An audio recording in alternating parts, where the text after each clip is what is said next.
Saya tanya anak-anak Samania, siap bela NKRI? Siap mati merah putih? Siap hancur dengan Islam? Siap binasa dengan Indonesia? Allahu Akbar. Allahu Akbar. Wasiat saya, ingat benar-benar, bawa pulang ke rumah, manfaatkan masa mudamu. Untuk apa? Untuk taat kepada Allah, patuh kepada Allah, pelajari agama Islam, pelajari Al-Quran. Assalamualaikum warahmatullahi wabarakatuh.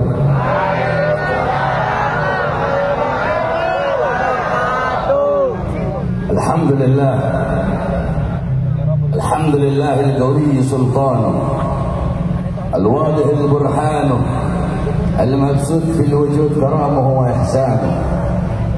Allahumma salli wa sallim wa barik wa karrim wa azzim على نور الأنوار وسر الأسرار وترياك الأخيار ومفتاح باب اليسر سيدنا ومولانا محمد المختار وآله الأطهار وأصحابه الأخيار عدد نعم الله وإفضاله. أما بعد. Yang saya cintai, yang saya muliakan, segenap para alim ulama, para habaib, para kiai, para asatidz, para tokoh masyarakat, para sesepuh, segenap aparat pemerintah, wabil khusus guru kita yang mulia, yang tidak pernah lelah membimbing kita untuk dekat kepada Allah Subhanahu wa taala, membimbing kita untuk mencintai Rasulullah.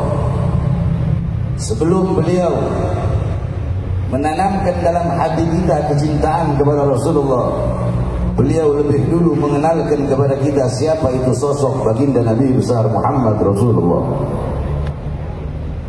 yaitu guru kita Al-Habib Mahdi bin Hamzah As-Segaf. Mudah-mudahan Allah panjangkan umur beliau, Allah sehatkan jasmani dan ruhani beliau, Allah permudah urusan dunia akhirat beliau, Allah kuatkan langkahan kaki beliau dalam berdakwah, dalam berjuang di jalan Allah, di dalam memimpin kita semua menuju surganya Allah Subhanahu wa taala, beserta para habaib yang lain, para kiai yang lain, khususnya hadirin hadirat, bapak-bapak, ibu-ibu, khususnya para syabab, para syababul khair, para anak-anak muda yang saleh, anak-anak muda yang baik, para pemuda-pemudi umat baginda Nabi besar Muhammad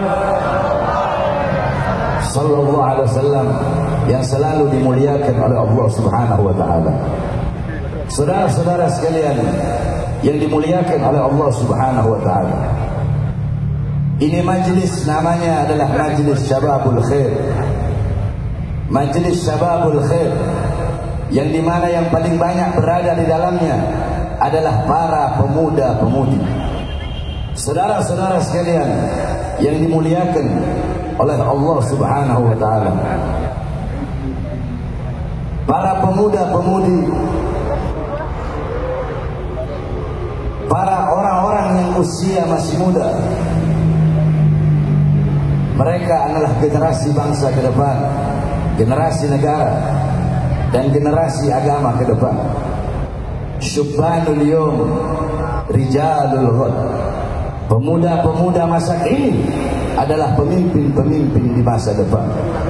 Baik buruknya agama ke depan, apakah agama akan dipegang oleh para ustaz, oleh para kiai, oleh para habaib yang amanah, yang benar-benar menjadi warasatul anbiya, yang benar-benar menjadi umanaur rasul, itu tergantung daripada anak-anak muda yang ada di zaman sekarang. Ke depan agama Islam akan dipegang oleh para ustaz, para kiai, para habaib yang benar-benar mereka adalah ar-rasikhuna fil ilm. Mereka adalah benar-benar rajulun yadri wa yadri annahu yadri. Mereka adalah benar-benar orang yang memegang kuat agama walaupun sepanas bara api. Nah, Anak-anak muda yang seperti ini, besok agama ke depan tergantung daripada anak-anak muda di masa sekarang. Apakah ke depan agama akan dipegang oleh para ulama, para kiai, para habaib yang menjual agama, yang menjual ayat-ayat Allah dengan harga yang murah, dengan tujuan perut, kursi, jabatan, tahta dan kekuasaannya, ataukah menjadi ulama-ulama akhirat, menjadi ar-rasikhuna fil ilm, menjadi warasatul anbiya, menjadi umanaur rasul? Itu tergantung daripada perilaku, daripada akhlak, daripada adab, daripada ilmu, daripada budi pekerti, daripada perilaku, daripada perbuatan, daripada ucapan anak-anak muda zaman sekarang, saudara-saudara. Oleh karenanya saya sangat bangga dengan adanya majelis taklim yang dibimbing oleh guru kita Habib Mahdi, yang dimana majelis-majelis seperti ini yang mempersatukan para anak-anak muda untuk lebih mengenal Allah, mengenal Quran, mengenal Rasul, mengenal Islam, mengenal iman, mengenal takwa, mengenal ilmu, mengenal amal, mengenal akhlak, mengenal adab, mengenal warak, mengenal khauf, mengenal ikhlas, mengenal sabar, mengenal takwa, mengenal istiqamah. Karena saya melihat banyak majelis-majelis taklim di luar sana yang isinya hanyalah candaan-candaan, isinya hanyalah guyonan-guyonan, isinya hanyalah tertawaan-tertawaan, isinya hanyalah seperti acara-acara komedi, isinya hanyalah seperti acara-acara TV, yang dimana banyak anak-anak muda duduk di itu majelis. Majelis dijadikan sebagai ladang, majelis dijadikan sebagai kendaraan, majelis dijadikan sebagai wadah hanya untuk berpacar-pacaran. Di situ ada ikhtilat, bercampur laki dan perempuan tanpa adanya pemisah. Ini banyak terjadi di mana-mana, saudara-saudara. Oleh karenanya, dengan adanya majelis-majelis taklim yang istiqomah seperti ini, maka seharusnya pemerintah, khususnya pemerintah Kota Bogor atau pemerintah Kabupaten Bogor, pemerintah Jawa Barat dan pemerintah Indonesia harusnya mengapresiasi sebesar-besarnya dengan adanya majelis-majelis taklim yang di dalamnya berkumpul para anak-anak muda sebagai ke depan generasi bangsa pemegang panji-panji kebenaran baginda Nabi besar Muhammad SAW. Anak-anak muda yang besok ke depan akan menyuarakan kebenaran. Anak-anak muda yang besok ke depan akan menjadi pengganti Sayyidina Abu Bakar As-Siddiq, pengganti Sayyidina Umar bin Khattab, pengganti Sayyidina Utsman bin Affan, pengganti lidahnya Imam Ali bin Abi Thalib karramallahu wajhahu wa radhiyallahu anhu, pengganti Talha bin Ubaidillah, para pemudi-pemudi, para wanita-wanita yang mengganti Nusaybah, seorang hamiyatul Rasul, seorang pemuda-pemudi, wanita-wanita yang menjadi pengganti Sayyidatuna Asma binti Abu Bakar, yang dalam keadaan hamil tua dia rela membawa dia punya selendang dia lepas menjadi dua, dia robek menjadi dua. Kenapa? Karena makanan yang dia bawa nggak muat, sehingga dia harus merobek selendangnya. Dia taruh selendang itu di perutnya agar selendang itu bisa membawa makanan. Untuk siapa? Untuk baginda Nabi besar Muhammad SAW. Agar ke depan besok bangsa kita, negara kita memiliki anak-anak muda yang berani untuk menegakkan keadilan, menyampaikan kebenaran, membasmi korupsi, melawan siapapun para pejabat-pejabat yang zalim. Mereka semua lahir dari majelis-majelis seperti ini. Sebagaimana saya, Bahar bin Smith, saya lahir dari majelis-majelis taklim seperti ini, saudara-saudara. Ketika saya keluar mondok, saya naik turun truk. Untuk apa? Untuk duduk di majelis-majelis ini. Saya berguru kepada guru-guru saya, Al-Habib Hussein As-Segaf, Al-Ustaz Ahmad Badok, beserta banyak para kiai, para ustaz, para habaib-habaib yang lain. Dari majelis-majelis taklim seperti inilah lahir seorang Bahar bin Smith.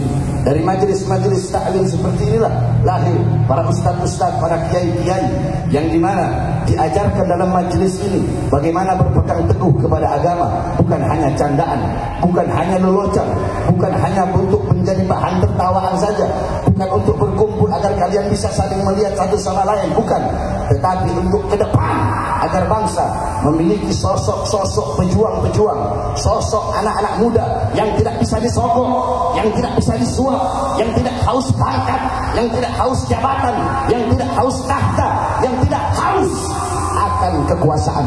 Anak-anak muda yang rela dirinya dibenci oleh seluruh alam asalkan menyampaikan kebenaran, daripada dipuji, dicinta seluruh alam tetapi menyembunyikan kebenaran. Oleh karenanya wasiat saya satu saja, ikhtanim khamsan qabla khamsin.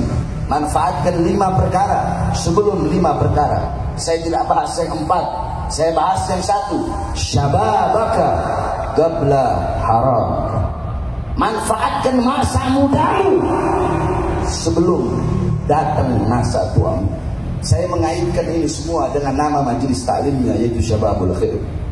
Maka saudara-saudara para pemuda-pemudi Islam, manfaatkan kau punya masa muda.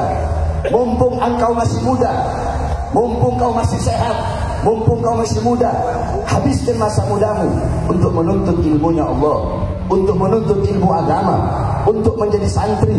Tidak bisa jadi santri di pondok-pondok pesantren, jadi santri di majelis-majelis taklim, di majelis taklim para habaib, para kiai, para gus, para ustaz. Duduk di majelis-majelis ilmu, berkumpul bersama para ulama, berkumpul bersama para kiai, ambil hikmah-hikmah mereka, ambil nasihat-nasihat mereka. Jikalau ada yang baik dari mereka, ambil. Jikalau ada yang buruk dari mereka, maka jangan diambil. Ada perilaku-perilaku baik dari mereka, ikuti. Perilaku-perilaku yang tidak baik, jangan engkau ikuti. Oleh karenanya sekali lagi, manfaatkan masa mudamu. Karena saudara-saudara, apapun di dunia bisa kau dapatkan. Siapa? Kalian perempuan yang gila emas, yang gila intan, yang gila permata. Kalian mau apa? Emas segunung bisa engkau dapatkan. Kalian mau apa? Perempuan, kalian suka jalan-jalan. Mau jalan-jalan ke mana? Ke Dubai.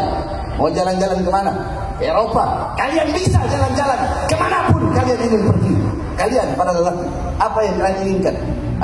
Kalian mau harta, mau pangkat, mau jabatan, semua di dunia bisa engkau dapatkan. Tetapi satu yang tidak bisa engkau beli. Semuanya bisa kau beli, pakai uang, pakai harta. Satu yang tidak bisa kau beli. Apa itu? Waktu. Saya tanya, ada yang jual waktu?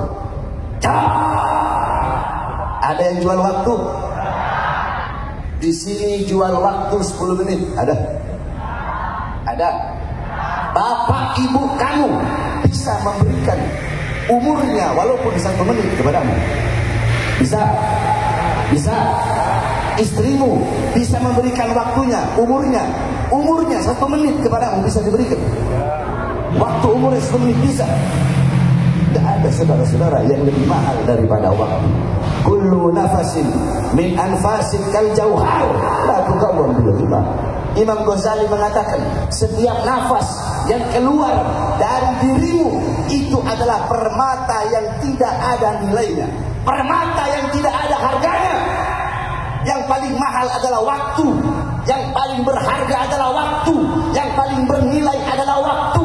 Maka gunakan waktumu, kesempatanmu, masa mudamu untuk berbuat baik kepada Allah. Sebelum apa? Sebelum engkau kehilangan waktu itu, sebelum engkau kehilangan masa itu.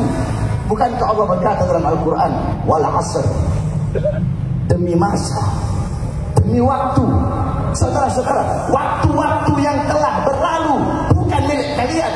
Waktu-waktu yang akan datang juga bukan milik kalian.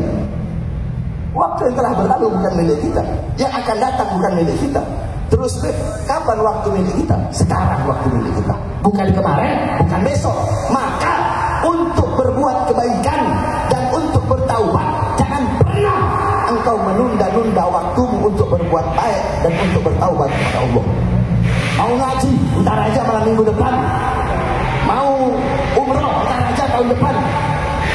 Mau taklim, mau mondok, mau sholat, entar aja. Sekarang maksiat aja dulu. Sekarang mabuk aja dulu. Mau pakai hijab, entar aja dulu. Masih suka ngumbar rambut, nanti kan bisa besok-besok taubat baru pakai hijab. Besok dan besok. Besok bukan waktu milik kalian. Besok bukan waktu milikmu, sekarang adalah waktu milikmu. Lihat, saya tutup bagaimana para ulama begitu beliau menghormati waktu, bagaimana berharga dan bermanfaatnya waktu bagi beliau-beliau. Saudara-saudara, diceritakan ada seorang ulama yang dimana beliau membeli ikan. Ketika beliau membeli ikan di pasar dengan niat untuk digoreng ikan tersebut, ketika itu ikan mau digoreng, datang waktunya sholat. Beliau sholat. Mau digoreng, datang waktunya baca Quran. Mau digoreng, datang waktunya istirahat. Mau digoreng, datang waktunya qiyamul lail, bangun malam. Mau digoreng, datang waktunya baca wirid. Mau digoreng, datang waktunya murojaah, datang waktunya mutalaah. Mau digoreng terus begitu sampai ikan yang dia beli di pasar ikan tersebut busuk terbiar selama 3 hari 3 malam. Akhirnya apa kata beliau? Aku makan ikan itu dalam keadaan busuk karena aku tidak punya waktu untuk menggoreng ikan tersebut. Saya tanya perempuan-perempuan jamaah yang ada di sini, goreng ikan waktunya berapa menit? Berapa menit? Umumnya 10 menit kelar. Kalau ikan tawar, kalau ikan air asin kayak tongkol ya paling 15 menit. Wah, Habib tahu ya, saya sering masak soalnya. Itu kan yang jarang kalian tahu. Kalian tahu dah Habib Bahar keras, Habib Bahar arogan. Coba kalian masak, kalian cicipin masakan saya. Kalau tak berasa sampai kiamat, sampai mati udah kalian enaknya masakan saya. Saudara-saudara, oh enggak, bukan. Soalnya kita orang ini, kalian boleh tanya, laki-laki Manado itu rata-rata semuanya bisa masak. Karena kita dari kecil udah diajarkan mandi. Rata-rata, tapi nggak semuanya. Rata-rata. Dan anak bagian dari rata-rata itu. Nah, goreng ikan berapa? Paling 15 menit, 10 menit, paling cepat 5 menit.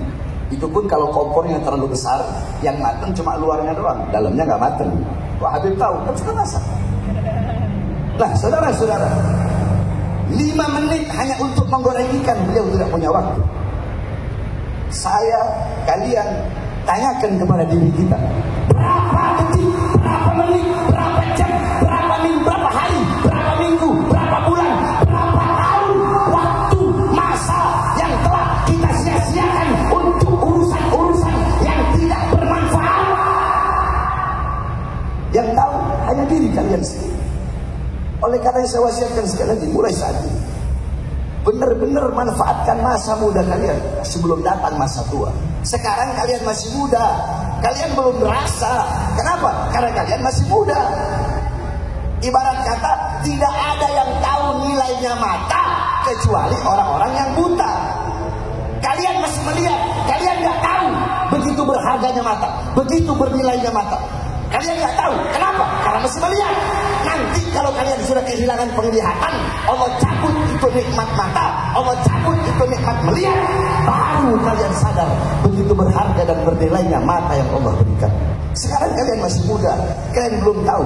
Ibarat kata kalian orang yang sedang tertidur, kalian tidak akan sadar kalau kalian mimpi selama kalian masih tidur. Kalian bangun dari tidur, baru kalian sadar kalian telah bermimpi. Tetapi setelah kalian bangun, masa muda kalian itu telah hilang, saudara-saudara. Oleh karena sekali lagi, wasiat saya, ingat benar-benar, bawa pulang ke rumah, manfaatkan masa mudamu. Untuk apa? Untuk taat kepada Allah, patuh kepada Allah, pelajari agama Islam, pelajari Al-Quran. Orang-orang sekarang semakin hari semakin jauh dari Al-Quran. Pelajari Al-Quran, duduk di majlis-majlis ilmu, duduk di majlis-majlis zikir. Selagi engkau masih muda, gunakan waktumu untuk benar-benar menuntut ilmu agama, agar engkau tidak menjadi orang-orang yang dimana kehidupannya di dunia merugikannya, kematiannya tidak akan membawakan manfaat untuknya. Naudzubillah min dzalik. Yang terakhir, saudara-saudaraku sekalian yang dimuliakan oleh Allah Subhanahu wa taala, maka setelah itu, maka dari sekarang tanamkan di dalam hatimu bahwasanya di majelis syababul khair, anak-anak muda yang baik, anak-anak muda yang soleh, kelak ke depan besok saya akan menjadi orang-orang yang menegakkan keadilan. Saya akan menjadi orang-orang yang memperjuangkan kebenaran. Saya akan menjadi orang-orang yang menyampaikan kebenaran. Saya tidak boleh seperti Habib Rizik Syihab. Saya tidak boleh seperti Bahar bin Ali bin Smith. Saya tidak boleh seperti Habib Hanif Al-Attas. Saya tidak boleh seperti Habib Mahdi bin Hamzah As-Segaf. Tapi saya harus lebih dari mereka semua. Itulah yang saya wasiatkan kepada kalian. Kalian tidak boleh keberanian kalian seperti Bahar bin Smith. Karena ujian-ujian yang akan kalian alami di masa yang akan datang pastinya akan lebih berat daripada ujian-ujian yang kami alami di masa sekarang ini. Maka tanamkan dalam hati kalian tekad yang kuat, semangat yang bulat untuk membela agama Islam. Tidak peduli siapapun yang menghina Islam, siapapun yang merugikan rakyat, siapapun presidennya, siapapun pemerintahnya, siapapun pejabatnya, apapun partai politiknya. Tanamkan dari sekarang ke depan besok kalian akan menjadi generasi-generasi benteng NKRI yang akan melawan para koruptor, melawan para pengkhianat bangsa. Katakan kepada mereka, sampaikan kepada mereka, penjara kalian, ancaman kalian, siksaan kalian, penjara kalian, ancaman kalian, siksaan kalian, tuntutan kalian, hukuman kalian, itu akan menjadi api bagi kami untuk menambah semangat kami. Kami tidak akan berhenti melawan ketidakadilan, melawan kezaliman, tidak akan berhenti sampai mati, tidak akan mundur walaupun jasad kami harus hancur.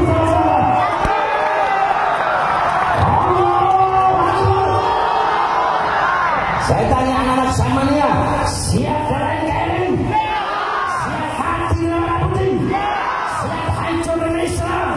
Siap binasa dengan Indonesia? Allahu Akbar! Allahu Akbar! Indonesia merdeka! Merdeka! Merdeka! Allahu Akbar! Semoga nasihat yang sedikit ini bermanfaat. Ingat itu, syababaka qabla, manfaatkan masa muda sebelum datang masa. Dari awal tadi saya kaitkan dengan nama majelis. Saya tidak mau ceramah terlalu lama, nanti takutnya ceramah saya nyinggung sana, nyinggung sini, nyinggung sana, nyinggung sini, nyinggung sana, nyinggung sini. Hanya satu saja yang mau saya kasih tahu sebelum saya tutup. Saudara-saudara, kita orang, para ustaz,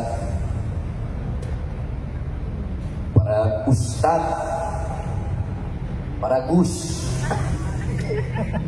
para kiai, para pemimpin-pemimpin pondok pesantren, para muallim, para mudarris, para muaddib.